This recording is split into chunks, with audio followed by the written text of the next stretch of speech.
Ça va ou quoi, frère? Ça va et toi, monsieur FB? Si tu vas bien, je vais bien. Je vais très bien, merci, grâce à Dieu. Aujourd'hui, c'est dimanche et Ouais. on est ensemble, donc c'est que tout va bien. C'est le jour du Seigneur, comme on dit. C'est le jour du Seigneur. Je suis très content de faire cette vidéo avec toi. J'espère que on va bien se taper des barres, Ah oui, on va bien décortiquer parce que il faut.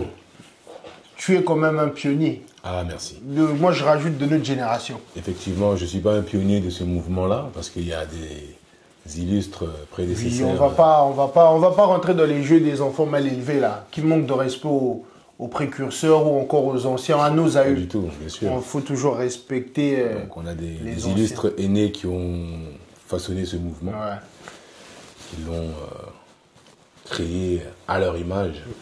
Et ensuite, nous qui sommes les jeunes de cette génération, on est venu apporter notre petite touche de modernité, notre petite touche de, je dirais, de modernisme, mais en même temps aussi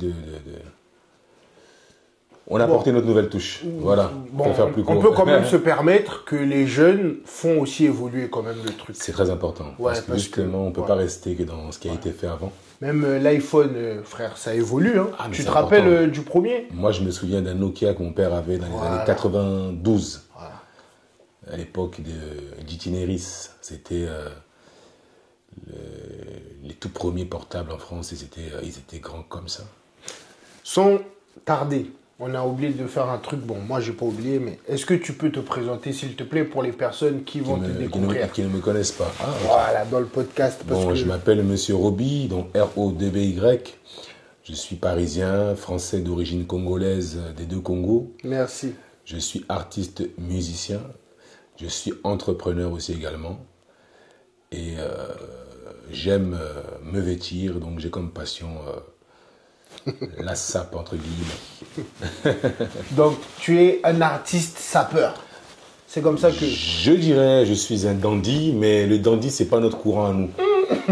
Donc, effectivement, je suis un sapeur parce que c'est un mouvement, Ouais. même s'il a ses origines un peu, je dirais, européennes, parce que la veste, la chemise, le nœud papillon n'a rien d'africain. Mais effectivement, la sape est un concept congolais. Donc, du coup, je suis... Beaucoup de gens ignorent, mais la sape, c'est aussi arrivé en même temps que la colonisation. Mais effectivement, il n'y aurait pas eu de colonisation, il n'y aurait pas eu d'esclavage, il n'y aurait pas eu de sape. Parce que nous, on parle, mais comme disait, bon, tu es aussi le fils de l'impérator. D'un des précurseurs de la sape. Comme disait aussi ton père, place Vondo, mais que Chikala, Yamindele. C'est ça, donc du coup, lui c'est un précurseur côté RDC. Parce qu'il y a deux sapes. Oui, non, pour moi c'est la même. Non. Juste, pour moi c'est la même. Pourquoi je dis ça? Ouais. Parce que ça a commencé avec les... Bon, à la Mecque, comme il Bien disait. sûr, bien sûr. Tu vois, à la Mecque. Bon, Mais moi après je connais pas, mais... Mais la Mecque de base c'est une maison qui était conçue pour accueillir les étudiants congolais qui faisaient leurs études en France, particulièrement à Paris, donc à la Sorbonne. Donc la provenance de la SAP, c'était d'abord des étudiants. Parce qu'aujourd'hui, les gens, ils disent que la SAP, c'est pour les délinquants.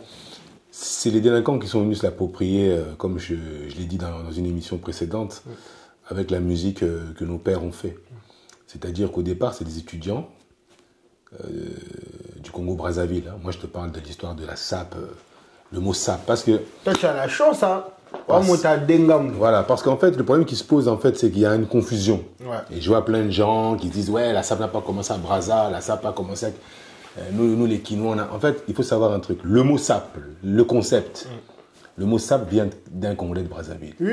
Qui s'appelait Enfant Mystère, Père son âme. Monsieur Loubaki. Ok. Christian. Il est mort, Père son âme. C'est lui qui avait instauré et qui a ramené ce mot SAP. La Mecque, c'était la maison des étudiants congolais de Brazzaville. Oui. Dans les années 80, au début des années 80, des Aïrois, qu'on appelait, enfin aujourd'hui congolais de la RDC, fréquentaient la Mecque aussi. Bon, t'en as qui disent dans les années 70. Non, non, non, pas dans les années 70. Je sais pas, mais j'ai vu certaines personnes le dire. Ouais, mais ils le disent, mais maintenant, il faut savoir... En fait, chaque personne raconte une histoire à sa manière et ça commence à un peu... Non, chaque personne dit ce qu'il a envie de dire, mais maintenant, la vérité est là. Reste la vérité, ouais. Preuve en est, on a des chansons, on a on a des photos. Parce que tu peux dire certaines choses, mais si tu n'as pas de photos, tu n'as pas de preuves. Ouais. Mais il y a des photos qui parlent. Mon père a fréquenté la Mecque au début des années 80. Okay. Donc moi, je te parle de mon père. Et de quelques comparses. C'était le début des années 80. Okay. Dans les années 70, effectivement, il peut y avoir aussi... C'est comme toi, par exemple, tu es à la Mecque. Tu as un copain zaïrois qui vient te rendre visite. Je pense que ça ne pouvait pas manquer. Donc, il y avait forcément des Zaïrois qui fréquentaient la Mecque. Bien sûr. Mais à la Mecque, tout le monde aussi n'était pas sapeur. Ouais. Moi, j'ai le petit frère de ma grand-mère qui fut un grand homme politique au Congo-Brazzaville, qui s'appelait le procureur Nzouala. Ça, c'est le petit frère de ma grand-mère, maternelle. Il a fréquenté la Mecque. J'ai moi-même, dans les années, c'était pas dans les années 70, c'était bien avant, c'était vraiment à la fin des indépendances. La première vague de gens qui ont fréquenté la Mecque, c'était le petit frère de ma grand-mère et tant d'autres. Mais ce que j'allais te demander, pour toi aujourd'hui, c'est quoi la SAP pour toi? Est-ce que c'est juste un mouvement, c'est un état d'esprit ou encore c'est juste un truc, voilà, c'est éphémère? Tu m'as coupé dans mon élan, mais je voulais revenir là-dessus, dans le sens où je voulais revenir après à ça. Donc, au départ, c'est une maison d'étudiants congolais de Brazzaville qui étudie à Paris. Et bien plus tard, certains Zaïrois commencent à venir fréquenter ce lieu. Et après, je crois, dans les années 4, je crois, si c'est pas en 84, il n'y a plus de... le Congo a décidé de... Enfin, je ne sais pas où il y avait un problème, et il n'y a plus justement cette maison d'étudiants congolais à Paris. Mais la SAP des Quinois, elle existait déjà, mais sous une autre forme. Mais elle ne s'appelait pas la SAP. C'est là où tu vois, il y a une nuance. Elle avait un autre mot, peut-être le damblage, peut-être jazzé. Ouais. Donc des jeunes élégants à Kinshasa qui se s'appelaient les Azous, tu vois. Ça existait déjà, mais sous une autre forme. À Brazzaville aussi, ça s'appelait sous une autre forme. Ça s'appelait la mine. Donc tu as un grand du quartier qui a des fringues, tu vas lui récupérer des fringues, tu vois. Et puis tu vas en boîte de nuit, tu vas frimer avec tes copains ou dans des booms. Ça s'appelait la mine. Donc il y a deux écoles complètement différentes. Mais la SAP, S-A-P-E, c'est Paris. C'est la fin des années 70 et le début des années 80 qui lance la SAP, dont les précurseurs étaient des Congolais de Brazzaville avec quelques Quinois. Mais ce n'est pas les Brazzavillois qui ont appris aux Quinois. C'est deux styles complètement différents. D'ailleurs, même Lumumba mettait une cravate. Ouais. Quand j'entends certains Congolais de Brazzaville qui disent ouais, nous on a causé les rois comment ça vit, c'est faux. Parce que déjà, c'est l'homme blanc qui nous a appris. Déjà. Donc il y avait déjà Lumumba qui mettait des cravates, il y avait Joseph Kasavubu et compagnie. Sauf que au bout d'un moment, il y a Mobutu qui vient et qui vient avec un système qui est l'Abacoste. Donc abat le costume. Mais ma question, t'as oublié. Non, ta question, j'y reviens. Qu'est-ce qu'est la SAP aujourd'hui? Mais justement, il y a une histoire avant, il y a une histoire après. La SAP aujourd'hui, elle est elle est la conclusion de tout ce qui a été fait auparavant. Et des changements politiques, des changements économiques, des changements culturels. La musique de Papa Wemba, de Modogo, de Niarchos, de Rafa, il joue un grand rôle dans ce changement. C'est bien que tu cites toutes ces légendes. C'est logique. En fait, la musique est venue changer la SAP. Parce que la SAP, au départ, il n'y a pas de musique. C'est des jeunes qui se rencontrent au Rex, qui se rencontrent au bain-douche, bien habillés, et qui fréquentent d'autres personnes, qui fréquentent des Ivoiriens, des Sénégalais. Il n'y a pas la musique de Papa Wemba. Mais quand la musique de Papa Wemba vient, elle vient avec les dédicaces, elle vient avec les griffes, et là, justement, la SAP change. Mais, quand Papa Wemba il chante, il y a aussi des gens qui composent ses musiques.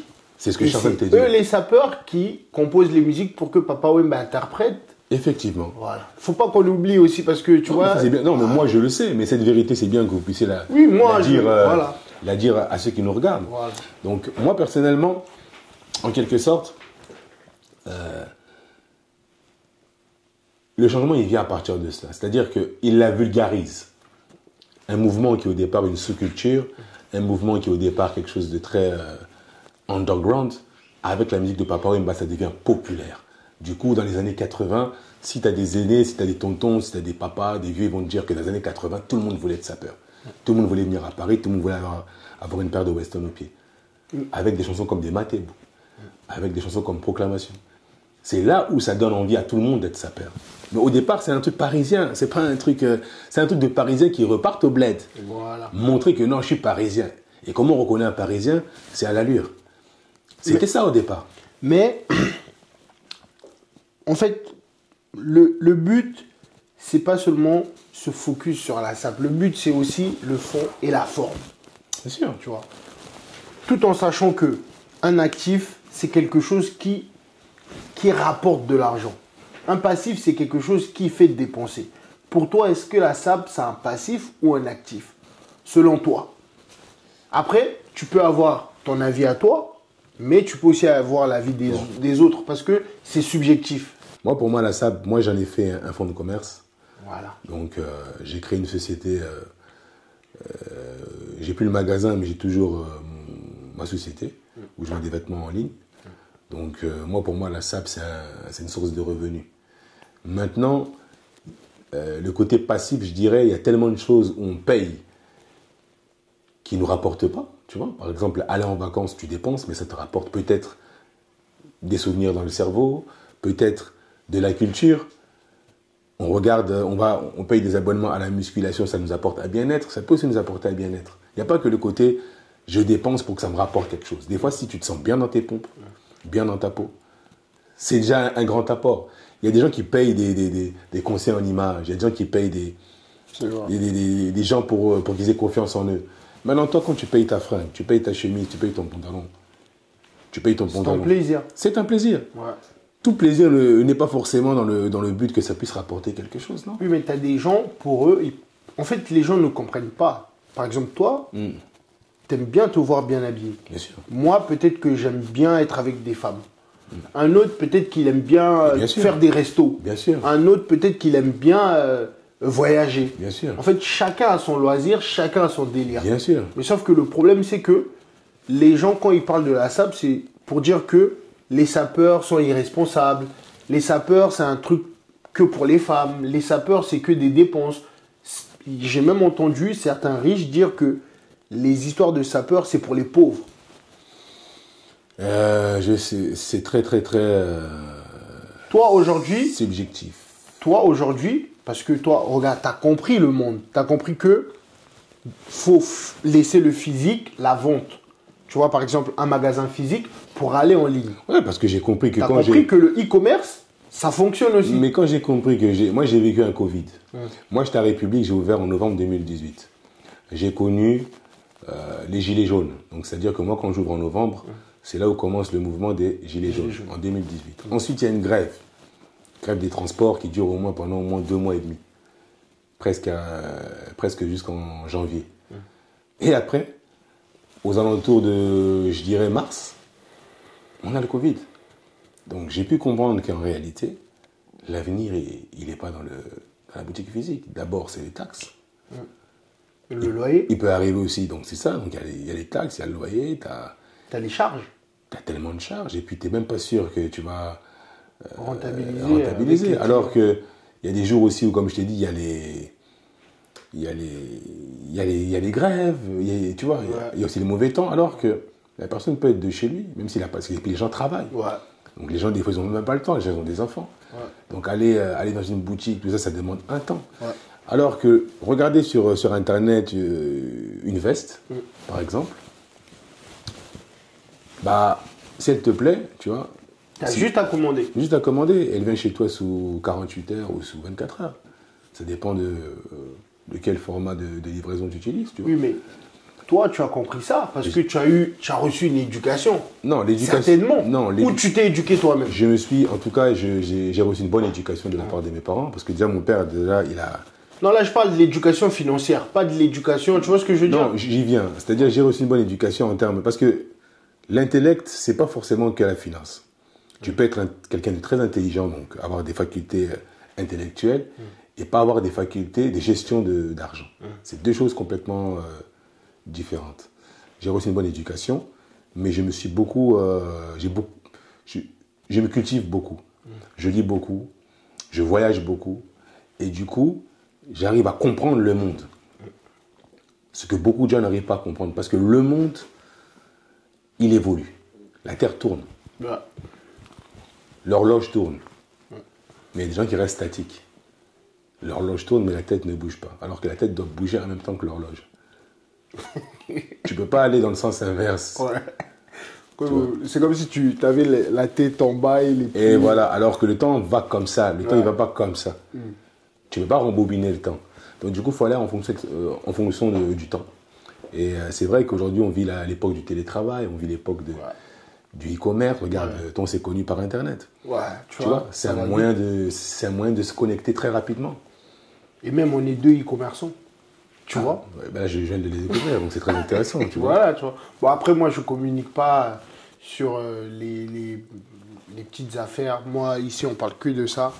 J'ai pas trop envie de me mettre en avant. C'est plus les amis, les invités avec qui je tourne. Mais qu'est-ce que tu penses des gens qui disent que les sapeurs vivent au-dessus de leurs moyens? Bah, la majorité, parce que d'abord, comme je t'ai dit, c'est des gens, bon, il faut être honnête, hein, c'est pas tout le monde qui a quitté nous deux Congo avec un bagage intellectuel. Et donc forcément, ils vont faire des métiers aussi qui ne vont pas rapporter grand-chose, tu vois. Donc du coup, d'où moi, je pense qu'il est important que nos frères se forment à des métiers beaucoup plus valorisants. Moi, il y avait un gars une fois qui disait qui prônait le travail. Donc le travail, c'est pas mauvais en soi, tu vois. C'est pas mauvais. Mais maintenant, moi, je prône plus l'excellence. Moi, je suis pour que quelqu'un a commencé comme homme de ménage et cette même personne finit banquier. Bien sûr. Parce que tout est possible. Tout est possible, frère. Mais maintenant, si tu fais... Je suis d'accord avec toi. Maintenant, si tu fais maintenant, si tu fais le ménage et que tu économises pour aller acheter une chemise, tu es dans l'erreur, mon frère. Tu comprends? Moi, j'aurais jamais été... là, pour te dire, au départ, j'achetais pas des vêtements d'un certain prix. J'ai commencé à acheter des vêtements dans un certain prix quand j'ai commencé à avoir des revenus conséquents. C'est pas qu'avant, j'avais pas 1500 € à mettre dans une chemise. C'est que j'avais d'abord des choses à finaliser, à réaliser, pour ensuite aller pouvoir m'acheter une chemise à 1500 €. C'est-à-dire que tu dois vivre, en fait, avec des projets. Moi, mon projet, c'est pas, malgré tout, parce que sur les réseaux sociaux, je suis habillé du 1er au 30, machin. Mais c'est un fonds de commerce. Mais c'est pas mon projet de vie. Si tu me regardes, tu vas penser que je pense qu'elle va m'acheter une veste, ou je pense qu'aux vêtements, mais c'est pas mon projet de vie. Non, moi, c'est pas. Mais c'est mon gagne-pain. Moi, c'est pas ce que j'ai vu. Non, parce que toi, tu as compris. Toi, tu as l'œil averti. Mais moi, c'est mon gagne-pain. Mais au-delà de mon gagne-pain, j'ai d'autres projets, j'ai d'autres business. Tu vois? Mais moi, j'encourage la SAP. Parce que la SAP, en quelque sorte, c'est une estime de soi. Mais ça devient un problème où, comme tu as dit, quand on vit au-dessus de ses moyens. La majorité de nos frères ne gagnent pas plus de 2000 € par mois. Mais maintenant, il y a des sapeurs aussi, par exemple. Ce que j'aime chez toi, c'est aussi le fait que tu assumes ce côté-là. J'ai suivi tes vidéos parce que je suis allé t'espionner un peu. J'ai vu que tu étais fier, tu ne parlais jamais de marque dans tes vidéos. Tu disais dans les vidéos que tu t'en fous des marques. Le plus important pour toi, c'est d'être élégant. Mais parce que, en fait, en réalité, j'ai 40 000 affaires de grandes marques. J'en vends, tu vois, pour te dire. Mais j'ai compris un truc, en fait, en côtoyant justement les acteurs de ce métier-là, de ce monde-là. Ils m'ont fait comprendre quelque chose de très simple. Tous les couturiers, j'ai bien dit tous, ou leur bureau d'études des prochaines collections, ils s'inspirent. Et ils s'inspirent de quoi? Ils vont dans les friperies. Ils cherchent des vestes qui ont déjà été faites.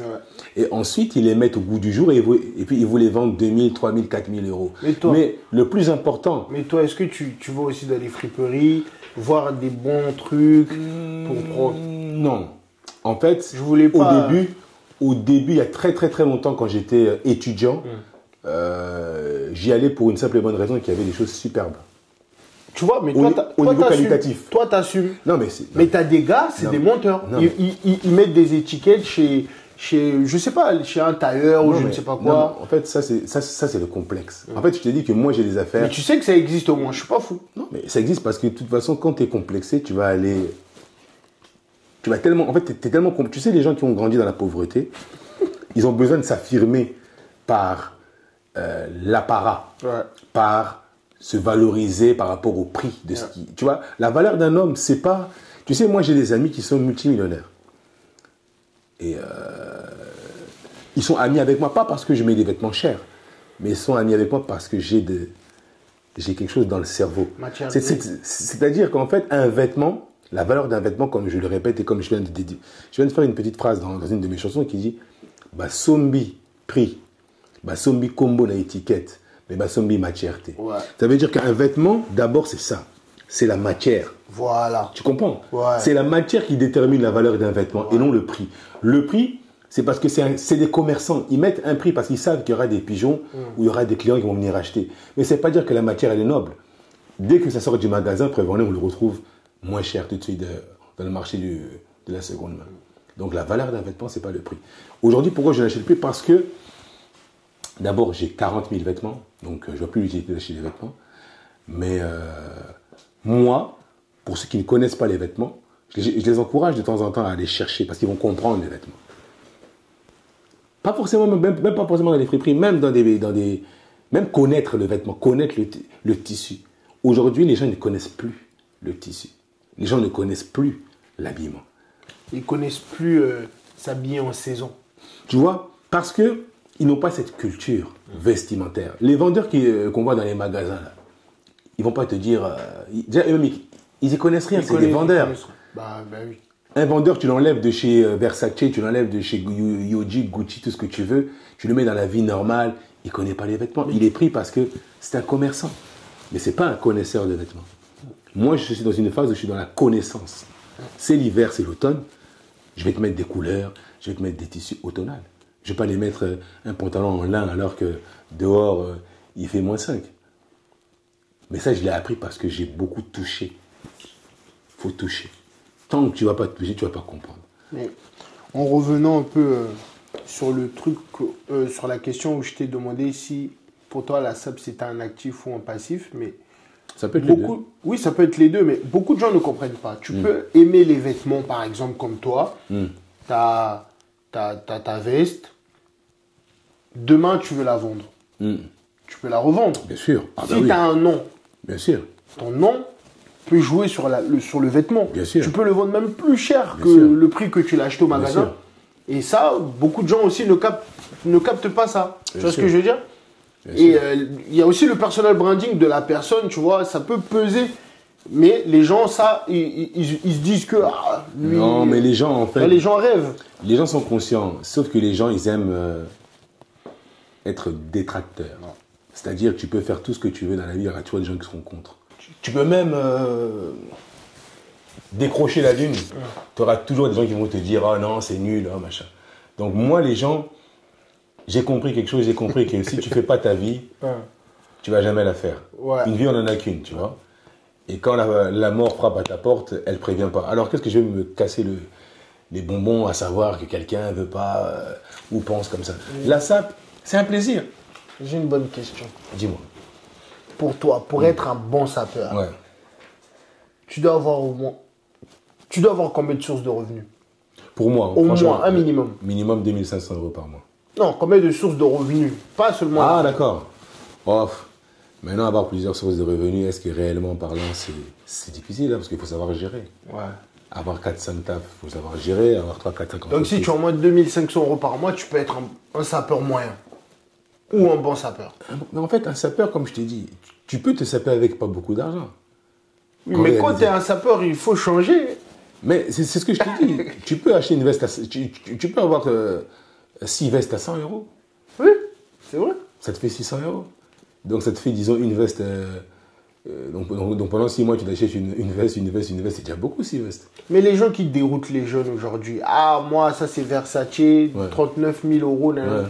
Les gens, ils doivent comprendre en fait que la SAP, c'est pas le prix. c'est pas la Non, marque. mais ça, c'est des guignols. En fait, c'est ça. En fait, les gens, il faut bien qu'ils aient une... C'est des guignols.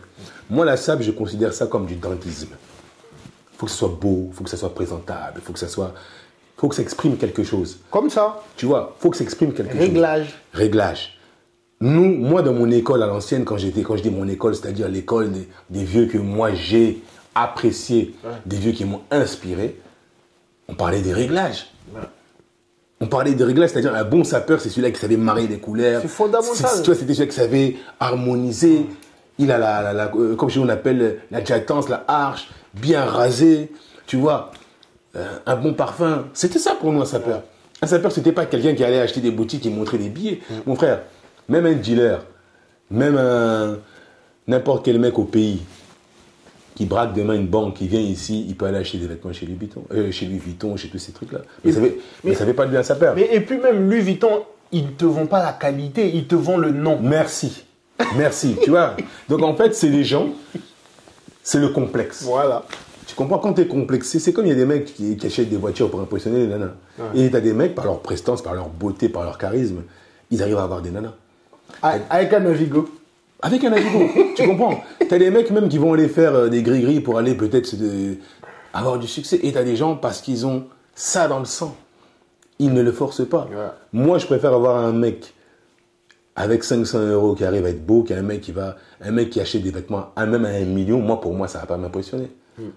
Parce que pour moi, c'est pas ça que je recherche. Une femme sensée, une femme qui a un cerveau, elle va pas être attirée par un mec qui lui montre qu'il achète des vêtements à 39 000 €. Mais elle va plus être intéressée par contre par un gars qui a des sociétés. Ouais. Tu comprends? Une vraie femme, pas une gamine de TikTok, une vraie femme. Tu vois, même moi aujourd'hui, dans pas longtemps, j'ai un enfant qui va devenir majeur. Donc du coup, je me dis, un exemple, il y a des choses aussi que je faisais avant que je ne peux plus faire. Parce qu'un jour, il regardera mes vidéos. Moi, j'ai jamais insulté quelqu'un dans une vidéo. T'as raison. Et je ne peux pas le faire, c'est pas dans mon éducation. Mais ce que tu es en train de dire, est-ce que tu penses que l'apparence est le plus important? Non. L'apparence, en tout cas, l'apparence renvoie une image. Donc c'est clair qu'effectivement, quand on te voit pour la première fois, si tu n'ouvres pas la bouche, on va se fier à ce qu'on voit. Voilà. Maintenant, il faut aussi que l'apparence aille aussi avec la vie. Comme je t'ai dit, la majorité de nos frères, beaucoup n'ont pas été sur le banc de l'école. Malheureusement. Et ça, je te dis, tu peux faire tout ce que tu veux dans ta vie. Tant que tu n'as pas été sur le banc de l'école assez longtemps, ou tant que tu ne te cultives pas, tu ne peux aller nulle part. Et même vestimentairement parlant, tu vas savoir que Oyaza Maele, Oyaza Zoba, même dans les réglages. Mais toi, en tant qu'artiste, est-ce que tu as déjà pensé même à écrire un livre pour essayer d'instruire les gens qui n'aiment que la salle? Quand je dis Olingi Kolata 1, Luka Kayu, Olingi Kolata 1. Non, un livre. Un livre. Déjà, rien que par la chanson, déjà quand tu véhicules des messages, c'est déjà fort. Le livre, peut-être même les gens, certains ne savent pas lire. Mais les oreilles, ils les ont. Mais nous, les Congolais, il y a des gens, ils sont analphabètes, mais ils connaissent la Bible par cœur. Non, justement, ils ne peuvent pas la connaître. C'est pour ça qu'ils prient. Parce que si ils avaient une connaissance de la Bible, je pense qu'ils arrêteraient de la lire. Tu sais que la Bible de base, elle n'est même pas en français, la Bible. Ça, on va revenir plus tard, parce que sinon on va... Elle n'est pas en français de base, elle a été traduite. On va bien faire ça. Quand quelque chose est traduit, ça perd son sens déjà. Mais j'allais te dire. Mais en fait, ce qui m'étonne un peu aujourd'hui dans notre communauté, c'est que les gens renvoient trop de responsabilités aux sapeurs. C'est comme si vous êtes devenus des politiciens, voilà, ou encore des gens qui viennent abrutir les enfants. Non. Bon, quand je dis vous, parce que tu es artiste et sapeur. Les artistes, les sapeurs. Par exemple, j'ai pu aussi entendre certains vieux, ou encore des amis à moi dire que c'est Papa Wemba qui a gaspillé notre vie. Ça, c'est des conneries. Parce que moi, j'avais aussi demandé à mon père. Mais toi, tu aimais aussi là. Parce que tu sais, tous nos papas congolais, là, ils aiment s'habiller. Hein. Ah, mais ils ont raison. J'ai demandé à mon père, est-ce que Papa Wemba, aussi, tu peux dire un jour qu'il a gaspillé ta vie? Il a dit non. Moi, j'aimais la sape, mais je n'allais pas acheter des vêtements chers au magasin. Quand je n'avais pas les moyens, j'achetais d'abord en occasion. C'est lorsque j'ai eu beaucoup d'argent que je commençais à aller acheter au magasin. En fait, je vais te dire un truc tout bête. Hein. Papa Wemba, c'est comme si je disais les Booba, les Rof, les rappeurs là qu'on voit, ils sont responsables de la délinquance dans les banlieues. Non. Si tu déroutes dans ta vie, c'est le fruit de ton éducation. C'est tes parents qui ont failli. Et si tu es influençable aussi, c'est moi, par exemple, je te donne un cas tout bête. C'est pas mon père qui m'a dit d'être sapeur. C'est pas mon père qui m'a dit d'être musicien. C'est d'ailleurs pour te dire vrai, je ne faisais pas du tout de rumba ou quoi que ce soit. Tu faisais du rap. À la base, moi, je faisais du rap. Ouais. Mais avec le temps, j'ai compris qu'attends, le rap, qu'est-ce que ça véhicule comme message? Que dalle. Rien de productif. Parce que le rap, ça ne produit pas de message. Bon, il y a des rappeurs. Certains, à part Solar, à part il y en a. Mais sur 1000, c'est 3-4. Il y a plus d'ego trip dans notre époque. Voilà, il y a plus d'ego trip que de messages. Ouais. Bon, après, je me vois aussi pas rapper. Parce que le rap aussi, il y a un certain temps où, tu vois, moi, mon standing de vie et le rap, c'est déjà, je suis déjà dans une autre phase. Et c'est vrai que je me suis rapproché un peu plus de ma culture, mais c'est pas mon père. Mon père m'a jamais dit. D'ailleurs, je me rappelle encore une fois, le jour où j'ai décidé de produire mon père, il s'est étonné, il m'a dit, ah ouais, tu vas me produire. Parce que j'avais vu en lui un potentiel économique. C'est quelqu'un qui avait déjà une carrière, un nom, donc du coup je me suis dit, ça serait bien. Mais c'est pas lui-même qui m'a mis là-dedans. Mais c'est peut-être lui, parce que c'est peut-être le fruit de mon environnement, mais ce n'est pas lui. Donc pour te dire en fait que Papa Wemba n'abrutit personne, prévenez ses enfants, ils ont leur vie tranquille, paisible, tu comprends? C'est juste que les gens, ils ont mal compris. Lui, c'est un artiste. Il a sa vie. Mais il n'est pas responsable de la destruction des gens, non? Après, c'est vrai qu'il y a des artistes qui sont plus consciencieux, qui véhiculent des messages beaucoup plus sociétals, politiques et compagnie. Mais chaque artiste a son inspiration. Tu vois? Maintenant, on ne peut pas reprocher au papa des gens, si tu gâches ta vie, c'est ton problème. Tu comprends? C'est clair. Moi, je connais des gens qui ont fréquenté Papa Wemba, qu'on a dédicacé dans des chansons. Certains, c'est des avocats. Oui. Certains, c'est des docteurs, des médecins et compagnie. Sauf que eux, tu sais, avoir une passion, c'est comme moi, là, on peut penser aussi que je suis un délinquant, peut-être parce que j'ai des tatouages et compagnie, mais loin de là. Mais c'est juste que nous, les Congolais, ou encore les Africains, on n'arrive pas à dissocier l'amusement. Moi, regarde, et les trucs, ceux qui insultent les gens sur les TikTok, là, c'est pas des fans de Papa Wemba. Mais c'est plus pire encore que ce qui se passe actuellement, que la SAP. Des gens qui insultent les mamans des gens. Pour des artistes et musiciens. C'est plus ces artistes musiciens-là qui détruisent les gens. Moi, j'ai vu, il y a eu comment on appelle ça, un pseudo-intellectuel qui a voulu justement s'en prendre à la SAP. Mais il oublie que les personnes avec qui il est détruisent plus les jeunes que la SAP a détruit les jeunes. La SAP, comme je t'ai dit, c'est les gens qui ont mal compris le message. La SAP, on ne demande pas aux gens d'avoir des millions pour aller se fringuer. Tu peux te fringuer même chez Zara. Oui, mais toi, ta SAP à toi, ce que tu dis, c'est bien. Mais ce que certains gars disent dans les vidéos... Non, mais je suis en train de t'expliquer que ces gens-là, écoute, voilà. Moi, j'ai des vêtements, j'ai des blousons qui valent un certain prix. Okay. Tu comprends? Oui. Mais c'est parce que c'est mon kiff. Mais j'encouragerai jamais les gens à acheter ce type de trucs-là. Tu sais que moi, j'ai une voiture tard. J'ai eu une voiture tard. Pourquoi? Parce que justement, je me focalisais plus à acheter des vestes qu'à acheter une voiture. Jusqu'au jour où je me suis dit, mais attends, je dépense des taxis, j'attends, machin, tu vois. Donc, en réalité, ces gens-là, c'est des impressionnistes. Mais ça, t'en trouves partout, pas que dans la SAP. Ils utilisent la SAP parce que c'est facile. Tu vois, la SAP, ça ne demande pas de diplôme, ça ne demande pas de beaucoup de choses. C'est toi et tes vêtements. C'est pour ça qu'ils utilisent la SAP comme bouclier pour se faire valoir. Mais à la base des bases, dans la vraie vie, c'est des gens, c'est des rien du tout, c'est des bons à rien. On enlève la SAP. Tu vas dire, bon, maintenant, c'est ces gens-là. Faites une interview comme ça, assise. Ils ne vont pas pouvoir discuter pendant 10 minutes. C'est rare. Mais pour toi, c'est quoi les outils? Les outils pour être un bon sapeur. Un sapeur, déjà, franchement... C'est quoi la base de la SAP? Genre, déjà, tu as un bon boulot. Ce qui est fondamental. Tu as un bon boulot, tu as ton chez toi, parce que déjà les vêtements, il faut les mettre aussi quelque part. Tu ne peux pas être sapeur, tu n'as pas chez toi. Tu ne peux pas être sapeur, tu n'habites pas, tu n'as pas un appartement où tu vis, où tu habites dans une chambrette. Ça ne marche pas. C'est d'abord, arrange ta vie. Donc les fondamentaux de la vie, c'est-à-dire un taf, une baraque, une famille. Quand tu es jeune encore, à la limite, ça passe. Mais arrive à un certain âge, Non, tu dois avoir une famille. Genre la base de la sape. Déjà, là-bas, Pour ça toi, commence... parce que tu as des gens, ils pensent que c'est les marques. T'en as, ils Non, disent non, non, non. qu'il faut avoir des blousons. Moi, personnellement, Ouais. pour moi, la base, c'est les mocottes, les chaussures. Bon, des blousons, Moi, moi j'ai tout. J'ai des costumes, j'ai des blousons. Mais il faut savoir qu'il faut avoir des vêtements pour toutes circonstances. Ok. C'est-à-dire, il faut avoir des vêtements de mariage, il faut avoir des vêtements de cérémonie, il faut avoir des vêtements de rue, il faut avoir des vêtements un peu plus sport, il faut avoir des vêtements de toutes circonstances. C'est ça un vrai sapeur. Parce que tu peux pas...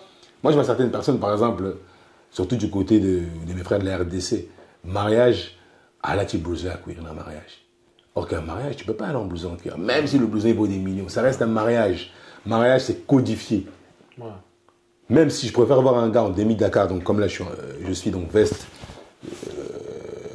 d'un certain motif ou d'un certain tissu, et un pantalon d'un certain tissu. Donc un dépareillé, voilà, pour faire court, je préfère voir quelqu'un dépareillé que de voir quelqu'un avec un blouson. Parce qu'un mariage, tu ne peux pas aller avec un blouson. Ouais. De même que, par exemple, comme ça, je ne peux pas aller chercher mon fils à l'école comme ça. Avant de venir chez toi, j'ai réfléchi, j'ai dit, bon, on parle de sape. Qu'est-ce qui pourrait mieux symboliser la sape comme vêtement dans une émission de sape? C'est ça. C'est veste, chemise. Si ce n'est pas une cravate, un nœud, si c'est pas...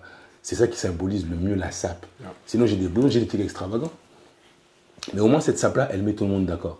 Parce que ça reste du classique. Moi, pour moi, un sapeur, c'est un polyvalent. Un bon sapeur, c'est un polyvalent. C'est comme un joueur de foot qui sait jouer à tous les postes. Tu dois être polyvalent. Et puis t'habiller selon la saison aussi. Ouais, ça c'est important. À Kin, les petits qui font la sape, c'est pas de leur faute, il n'y a pas de magasin. Ils veulent faire comme en Europe, mais tu peux pas les mettre un blouson en cuir, il fait 40 degrés. À Kin, à Brazzaville, il faut du lin. Ouais, parce qu'il fait chaud. Même la soie, ça tient chaud. Même moi, je vois des gens qui mettent des chemises en soie. Moi, j'ai beaucoup de chemises en soie, mais je les porte très rarement parce que d'abord, un, c'est fragile. Deux, c'est quelque chose qu'il faut porter dans une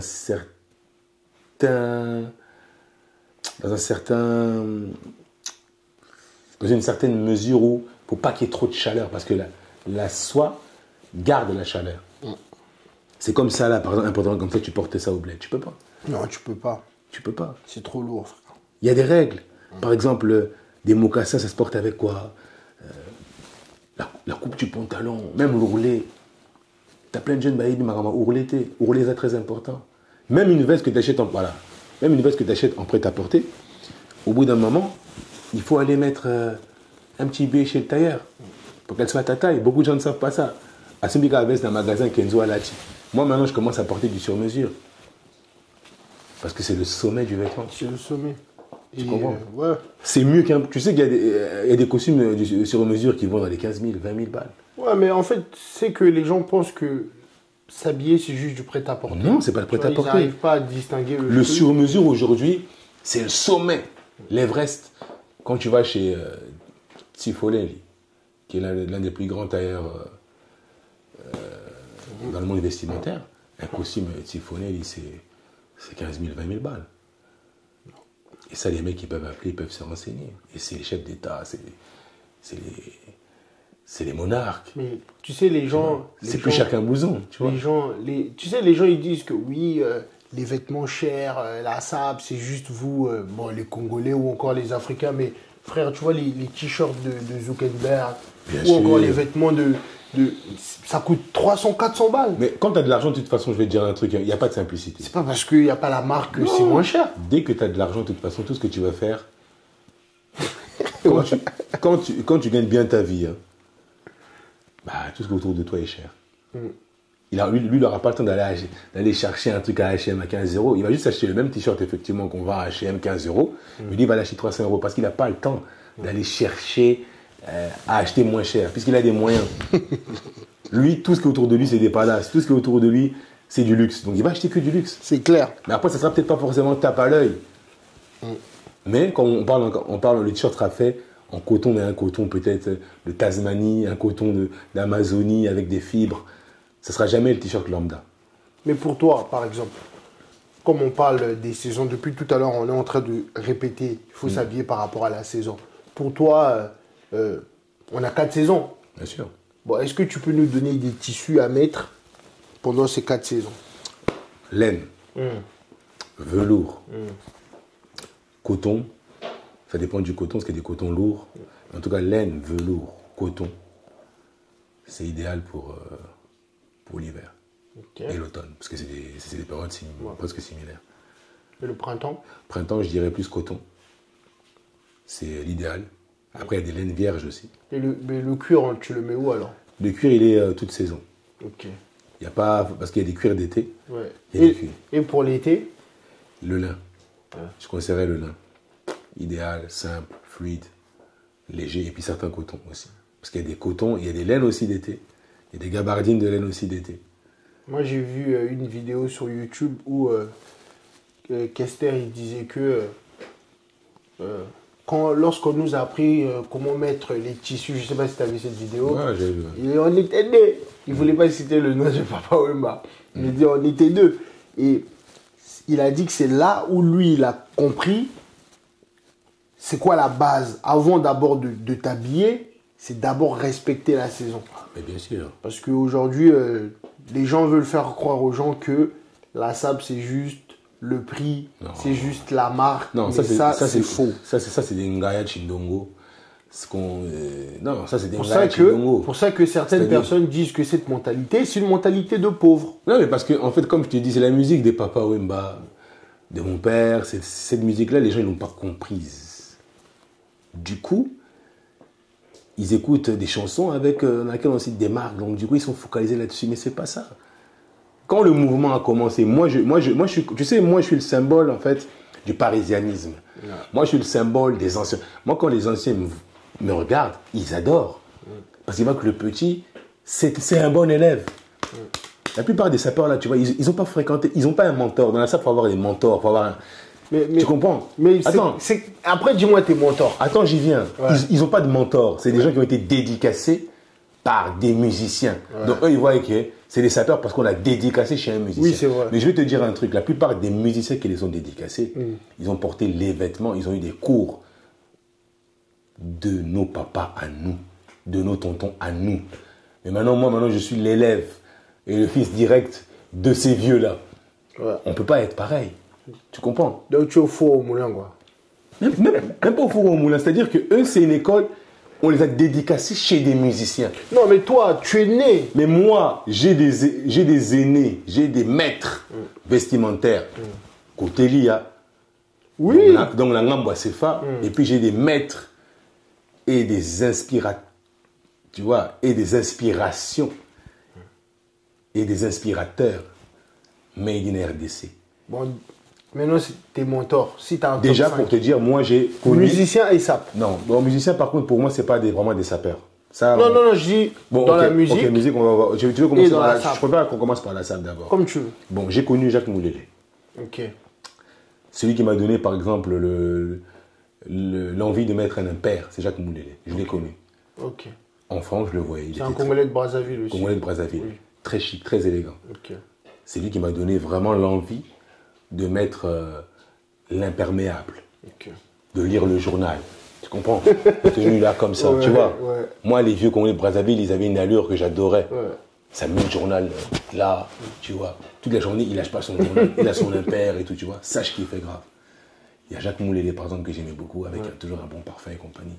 Ouais. Après, tu avais aussi Guy Roger, qui est le papa de mes cousines. Donc, qui a eu des enfants avec la grande sœur de ma mère. C'était un Congolais qui était un peu plus extravagant, qui était un peu plus dans le style des Kimo. Et il traînait avec Alure Miela. Donc c'était un binôme. Tu vois, à l'époque. Ils m'ont donné quand même aussi le goût, des fois de la démarche, tu vois, des fois de la boude. Ça, c'est mes inspirations côté Brazzaville. Là, tu es à 2, là. Voilà, à 2. Troisième position. Je dirais bon, à Liereux et Guy Roger, mais bon, beaucoup plus Guy Roger parce que c'était mon tonton et que je le voyais tout le temps. Disons, là déjà on arrive à 2. Troisième position à Brazzaville. Oh, même seulement partout, même en RDC. Ouais, bon. Bon, après, en RDC, il y a mon père. Pourquoi d'abord? Parce que d'abord, il vendait des fringues. Donc c'est vrai que la plupart des fringues qu'il vendait à l'époque aux gens, moi je les ai vus. Donc je voyais. C'est là où j'ai connu des marques comme Biblos. C'est là où j'ai connu Dolce Gabbana dans les années 90. C'est là où j'ai connu des Romeo Gigli. Ton père, lui, c'est plus les blousons.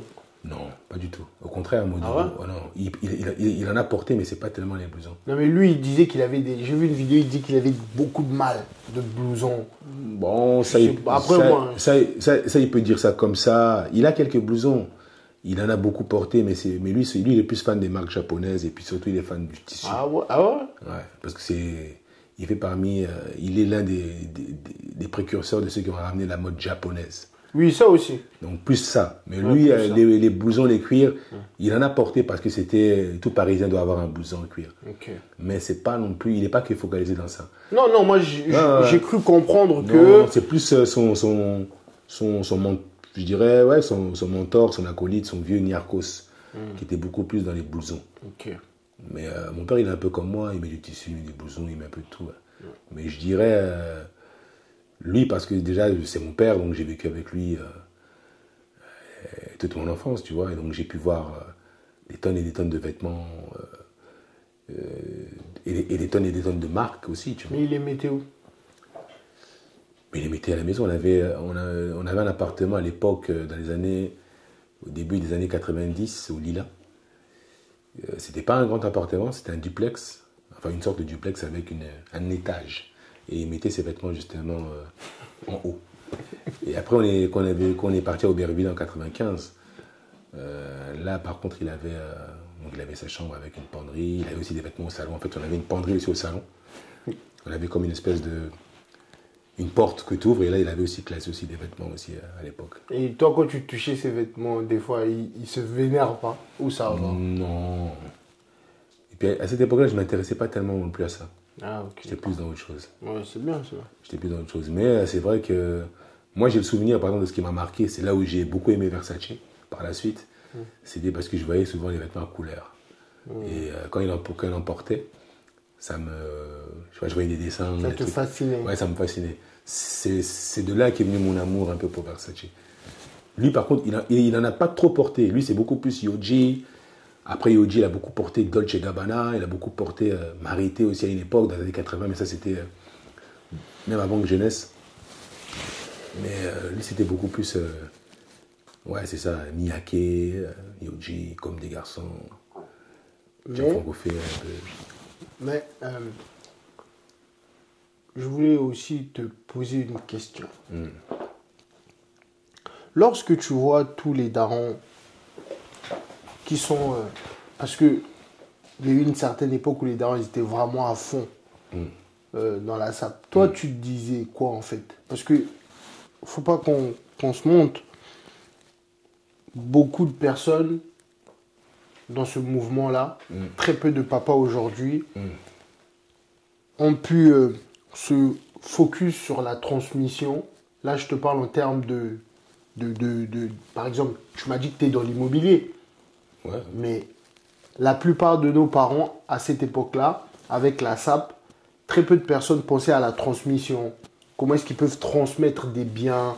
Ça peut être des maisons ou des trucs comme ça aux enfants. Il faut savoir aussi que, comme on dit, autre temps, autre mœurs. À l'époque, les gens, ils n'avaient pas forcément de papier.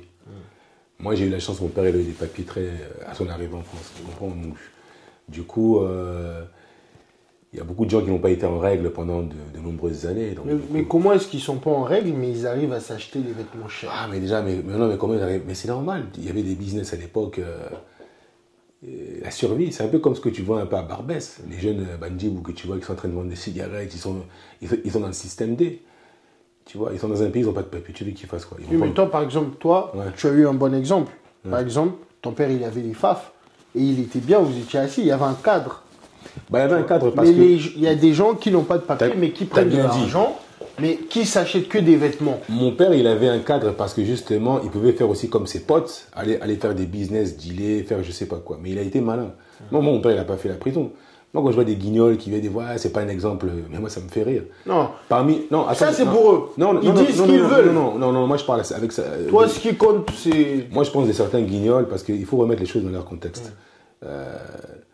Dans la vie, tout le monde a ses erreurs, nul n'est parfait. Ouais, mais c'est l'un des rares Congolais de son époque. Moi, mon père, il a fait un nom Pas parce qu'il a vendu de la drogue, pas parce qu'il a acheté des vêtements chers avec sa tête. Au début des années 80, ça a été l'un des premiers à partir en Italie, à acheter des fringues, à les revendre à des gens. Tu comprends? À créer des réseaux. Tu vois, moi, si j'ai ouvert une boutique plus tard, quelque part, on peut dire en quelque sorte, c'est parce qu'il a été mon exemple. Je me suis dit, moi, j'ai pas envie de vendre comme ça à la maison, que les gens viennent acheter des vêtements à la maison, non. À l'époque, même pour ceux qui savent, il y avait le directeur de Yohji Yamamoto, Monsieur Kim, qui avait une boutique rue des Saints-Pères dans le 6e, qui venait à la maison lui déposer des affaires, parce qu'il savait que Modogo avait une communauté derrière, et que Modogo pouvait revendre des Yohji à des Congolais. Oui, tu vois. Lui, c'est bon, mais on parle maintenant des gens qui ont tout gâché. Ouais, mais ces gens n'ont pas pu transmettre. Ouais, toi, tu as eu une éducation, mais c'est pas tout le monde, frère. Ouais, mais en fait, le problème que j'entends te dire, c'est ce que je t'ai dit. Moi, je n'incrimine personne, je connais pas la vie de ces gens-là. Mais ce que je peux dire, c'est que les gens ont eu des difficultés à un moment donné. Où tu vas dans un pays, tu n'as pas de papier, tu n'as pas de papa ni maman. Je pense que là, les gens qui viennent aujourd'hui en Europe, ils ont de la chance. Ils rencontrent papa, maman, l'oncle est là déjà depuis 20 ans, 25 ans. Oui, mais nos pères, ils sont arrivés en France 20 ans, 22 ans. Oui, mais l'argent qu'ils ont eu. Ouais.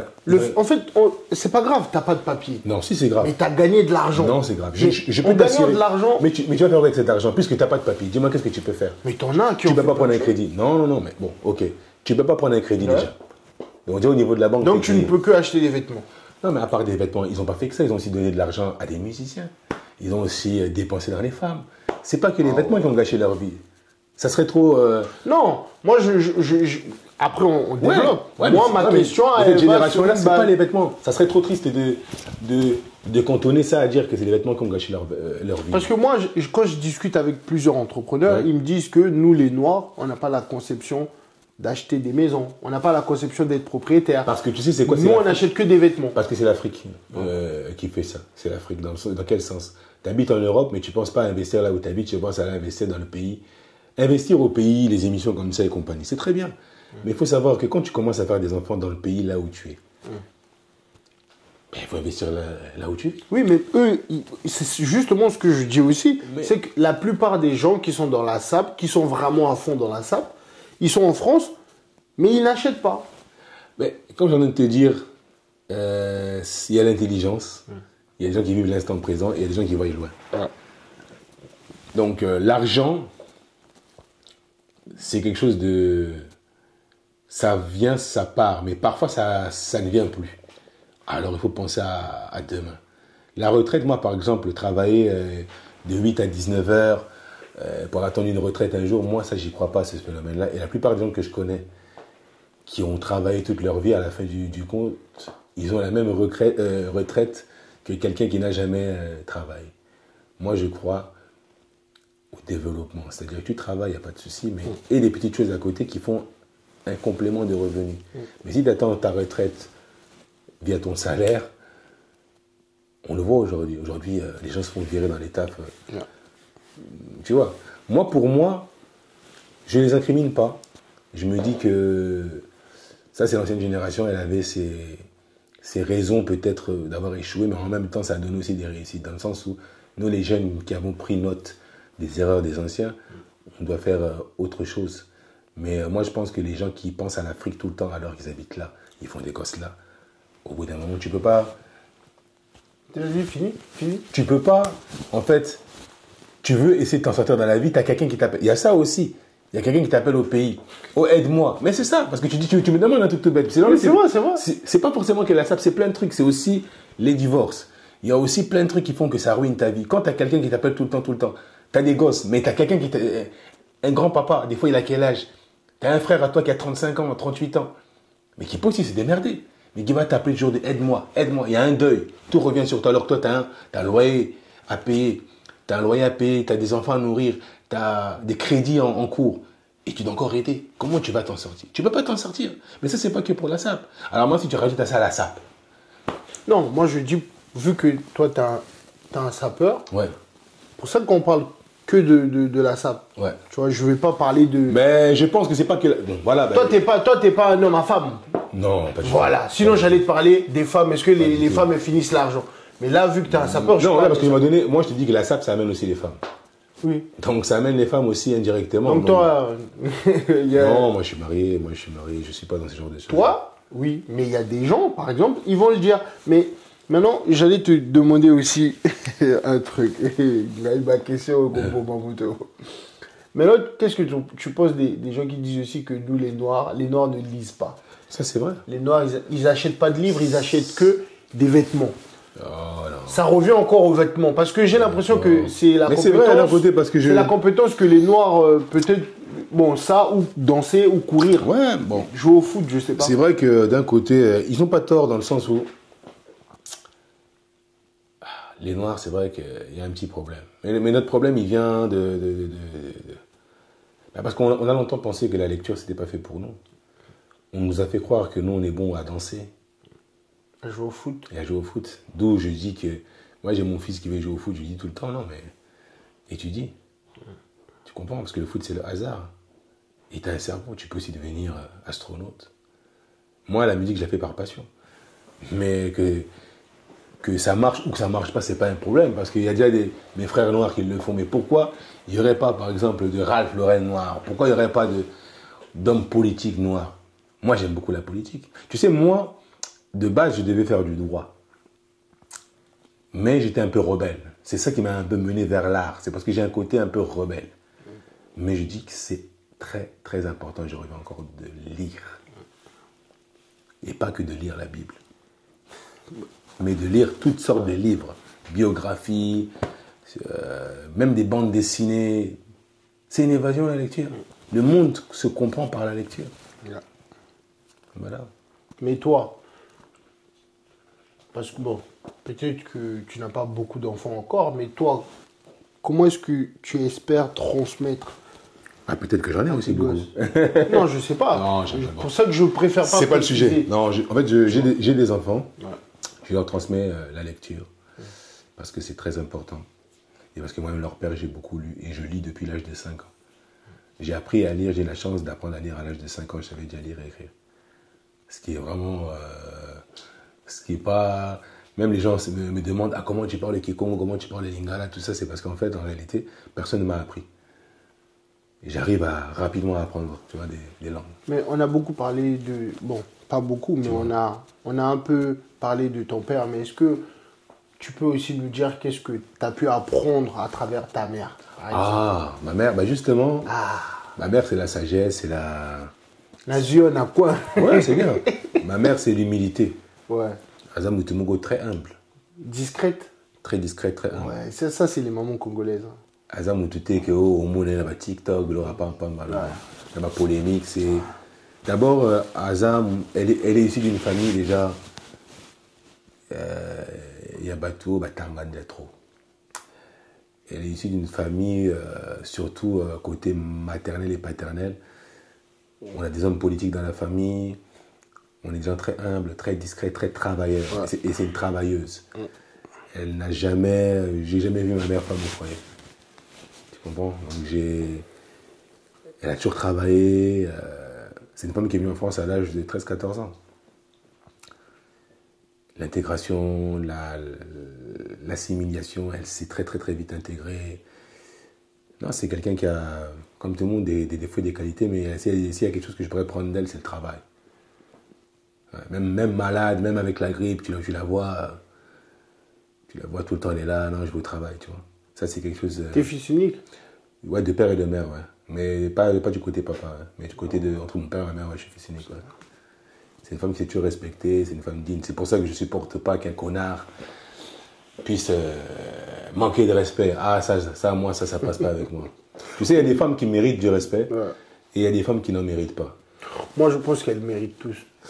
Elles méritent toutes du respect, certes, mais par le comportement, tu sais, tu colis, tu zappes là-bas, si, tu vois, on voit aussi d'autres femmes aussi, tu vois. Et il y a des femmes qui méritent vraiment le respect, quoi. Quand tu vois certaines femmes, tu te dis non. Moi, je pense qu'elles méritent toutes le respect, mais il y en a qui méritent un peu plus. Voilà, c'est ce que je voulais dire. C'est-à-dire qu'il y a des femmes, comme on n'en fait plus. Il y a un moment, quand tu as une maman comme ça, pose un mois-ci. Pour prendre une femme, vraiment, quand tu as vraiment une maman comme ça, il faut vraiment que la femme ait vraiment des qualités similaires. Moi, j'ai jamais vu ma mère même parler même mal à mon père. Jamais. Que genre, comme tu vois certaines femmes, tu vois, qui haussent le ton, tu vois, qui... non, ça peut chamailler, mais ça ne va pas à des manques de respect. Moi, ma mère n'a jamais insulté mon père. Jamais. Jamais. Tu vois, l'injure que tu vois, comme je vois certaines fois qu'une femme, elle arrive à vraiment à injurier. Non, jamais. Mais un bon sapeur doit avoir une femme avec quel genre de qualité?